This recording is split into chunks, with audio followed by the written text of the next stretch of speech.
요한복음 1장 19절에서 4장 54절까지에서 사도 요한은 예수님의 초기 사역과 하나님의 아들로서 주님의 신성을 입증한 첫 번째와 두 번째 표적에 관해 기록하고 있습니다. 오늘은 그 가운데에서 2장을 읽었는데 2장은 크게 두 문단으로 나눌 수 있습니다. 12절까지는 예수님의 신성을 입증하는 첫 번째 표적인 가나 혼인잔치 이적을, 13절에서 25절은 성전 정화 작업과 표적을 보고 믿는 자들에 대한 주님의 반응에 대해서 기록하고 있습니다.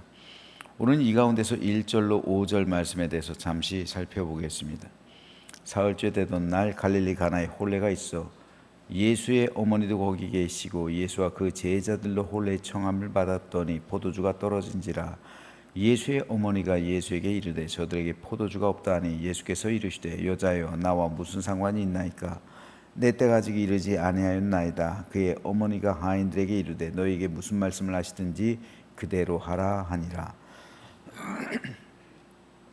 요한에 의하면 예수님께서 공생애를 시작하시면서 행하신 첫 번째 이적은 갈릴리 가나 혼인잔치에서 물을 포도주로 만든 사건이었습니다.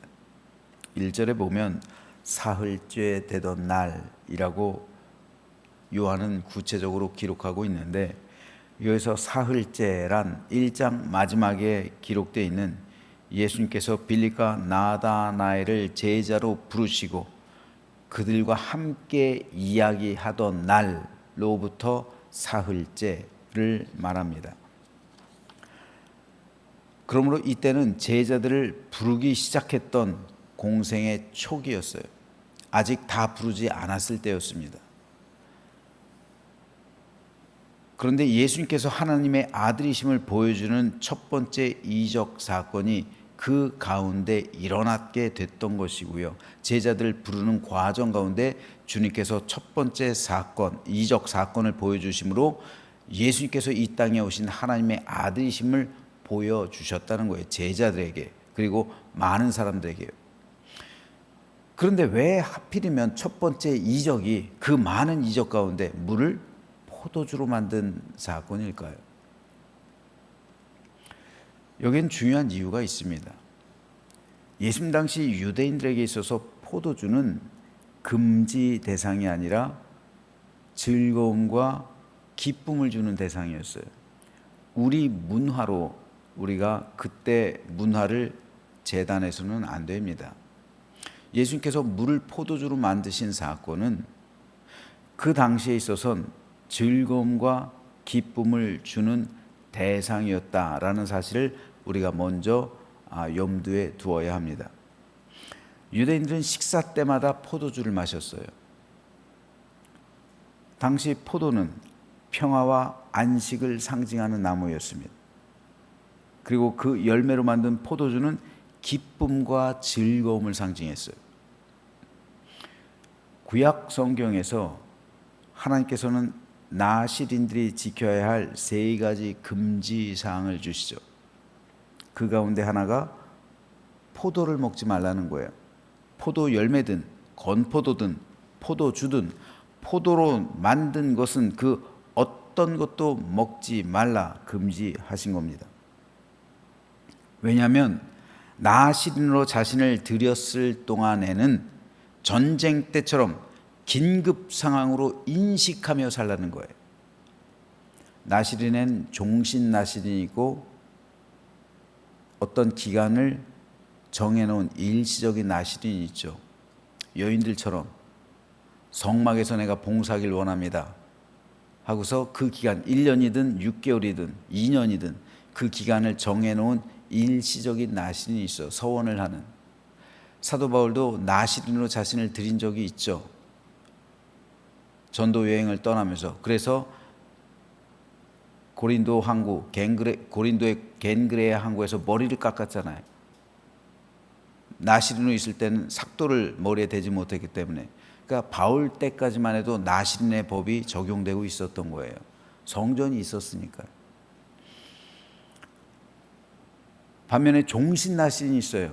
평생토록 자신을 나실인으로 드려야 되는 종신토록, 내가 평생토록 삭도도 머리 대지 않고 시체 부정한 것 만지지 않고, 그리고 포도주도 내 평생 마시지 않겠습니다. 포도 열매든 포도도 먹지 않고 종신나신이 있어요. 대표적인 사람이 누굽니까?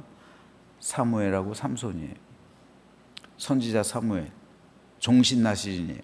삼손 종신나실인이에요. 평생 동안 자신을 나실인으로 드린 사람이에요. 사무엘의 삶은 성공적이었죠. 하지만 삼손은 비참했습니다. 왜요? 나실인의 규약을 깨뜨렸잖아요. 하나님의 명령을 어기고 그 율법을 어기고 그 종신 나실인으로서의 소원을 어겨버린 사람이 삼손이었어요. 그런데 삼손이 언제 다시 한번 능력을 발휘합니까? 나실인으로서 규약을 지키기 시작하면서 감옥에서, 그죠? 나실인으로서 종신 나실인으로서 규약을 지키기 시작하잖아요. 그래서 포도주도 멀리하고 삭도를 대지 않고 그리고 시체를 멀리하고, 그러면서 하나님의 능력이 다시 입히게 되잖아요. 이 종신나신이 왜 그렇습니까? 종신나신으로 자신을 드린 사람, 혹은 일반 나신으로 자신을 드린 사람은 항상 하나님 앞에서 깨어 있어야만 해요. 전쟁 때처럼 긴급 상황입니다. 따라서 나실인으로 있을 동안에는 평화와 안식이 없는 거예요. 평화와 안식이 없기 때문에 포도를 먹지 않고 포도주를 마시지 않는 거예요. 포도는 뭘 상징한다고요? 평화와 안식. 포도나무는요, 포도주는요, 기쁨과 즐거움. 그러니까 나실인으로 있을 동안에는 평화와 안식이 없다는 거예요. 기쁨과 즐거움을 구하지 않는 겁니다. 그러므로 나실인은 영적 전쟁을 수행하는 사람이에요. 하나님의 도구입니다. 그래서 하나님은 평화와 안식을 상징하는 포도, 기쁨과 즐거움을 상징하는 포도주 마시지 못하게 했던 거예요. 우리 교회에서 밤 9시에 나실인의 기도를 하는 이유가 여기 있는 거예요. 함께 모여서 나실인의 기도를 하는 것은 영적 전쟁을 수행하는 것이고, 그리고 하나님의 도구가 되는 겁니다. 우리가 어떻게 세상 영과 싸워서 승리할 수 있을까요? 어떻게 우리가 저 사탄의 세력과 맞서 싸울 수 있을까요? 기도밖에 없는 거예요. 기도밖에 우리가 승리할 수 있는 길은 없는 거예요.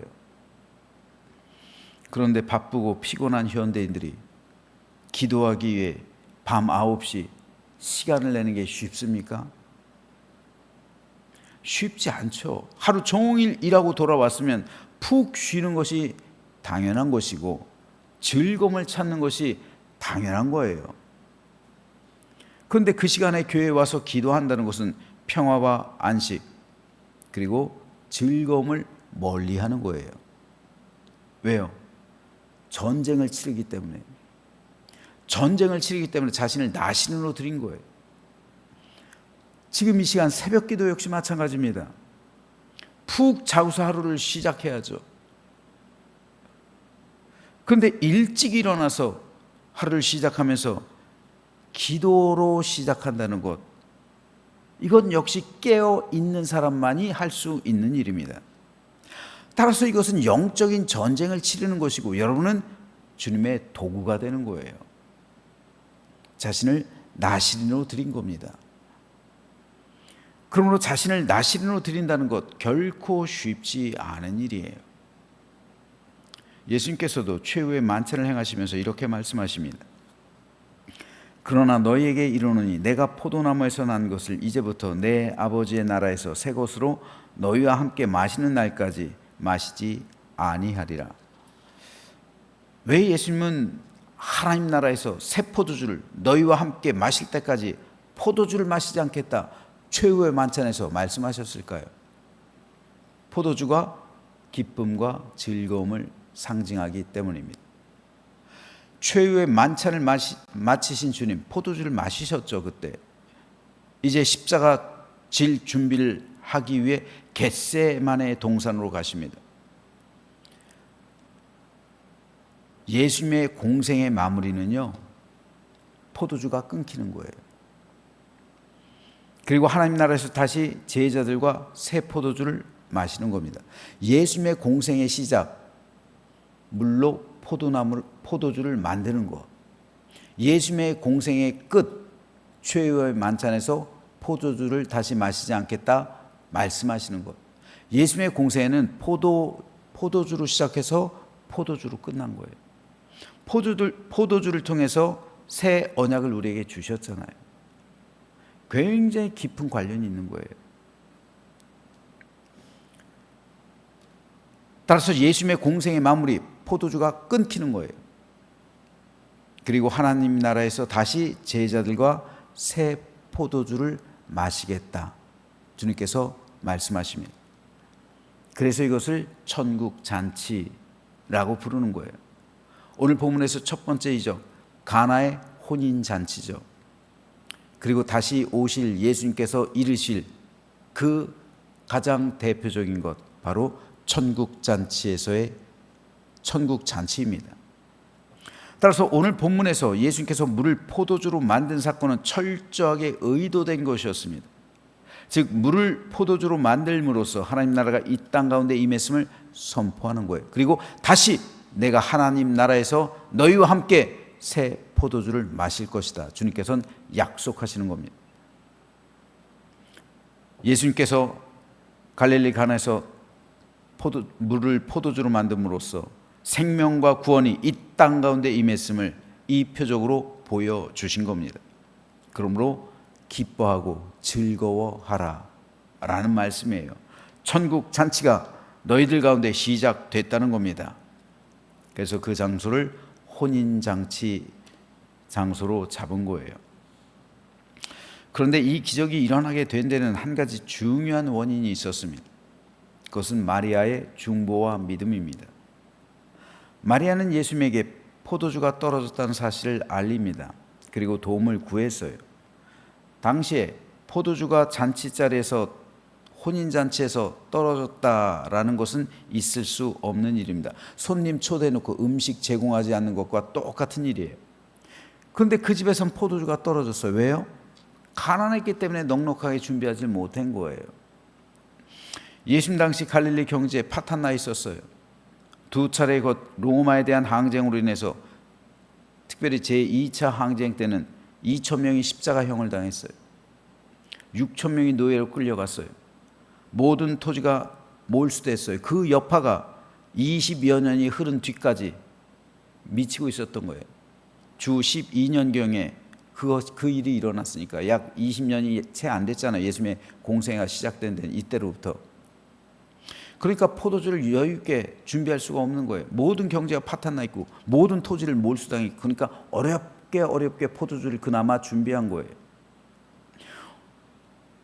오죽했으면 마리아가 예수님에게 그런 부탁을 했겠습니까?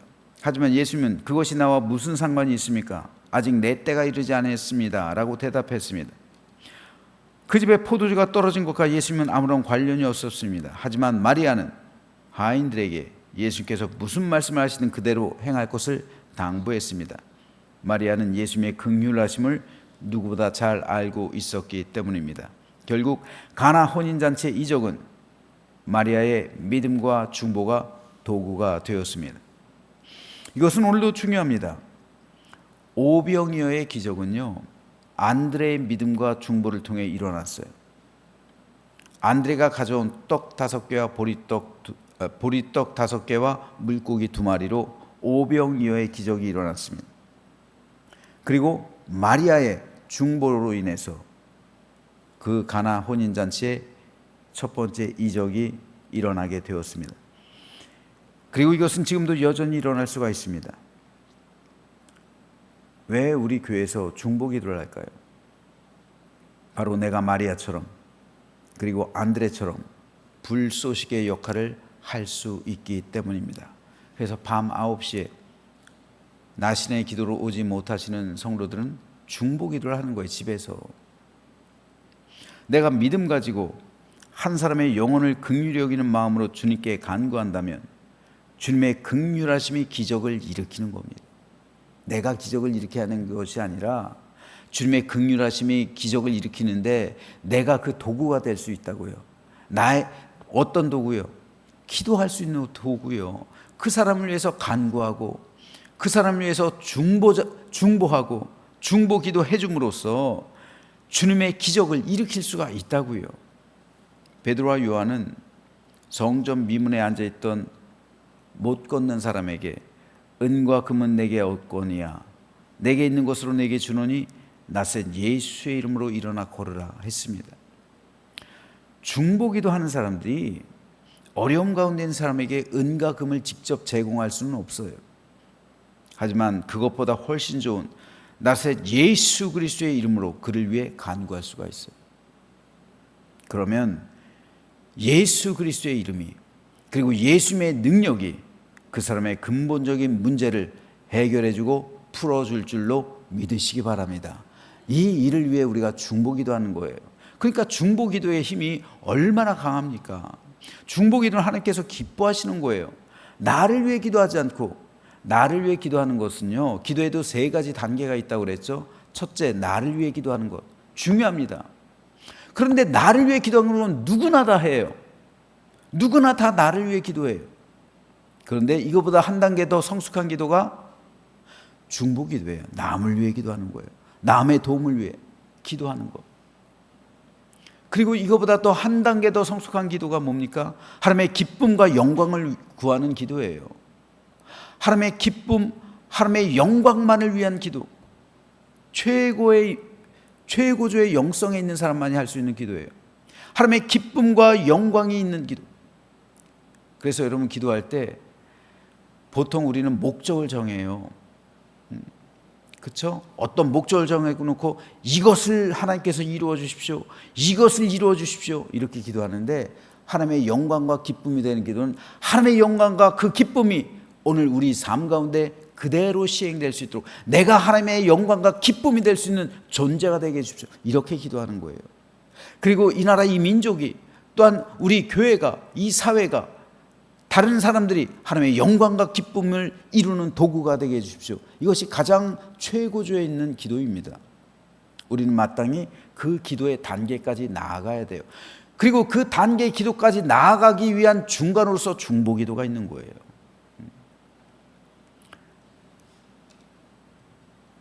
그러므로 저는 우리 교회에서 믿음으로 중보기도하는 성도들이 많아지게 되기를 소망합니다.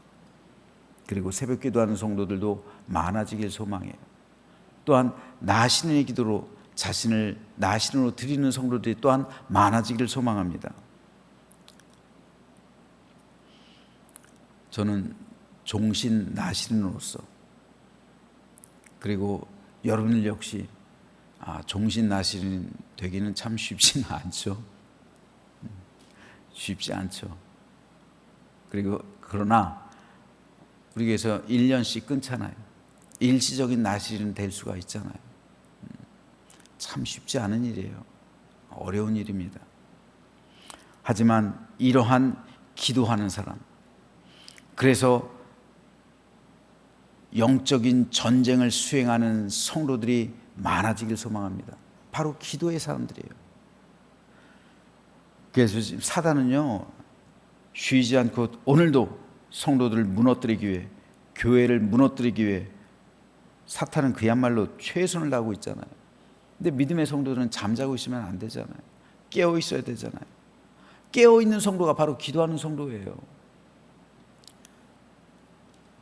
그래서 주님께서 행하신 갈릴리 가나 혼인잔치에서 벌어졌던 기적이 오늘 우리의 삶 가운데서도, 우리의 교회 가운데서, 이 나라 이 민족 가운데서도 동일하게 벌어져서 기쁨과 즐거움을 회복하고 평강과 안식에 임해서 참된 감사와 만족을 누리며 살아가는 우리 모두가 되시기를, 그리고 저와 여러분이 그 도구가 되시기를 주님의 이름으로 축원합니다.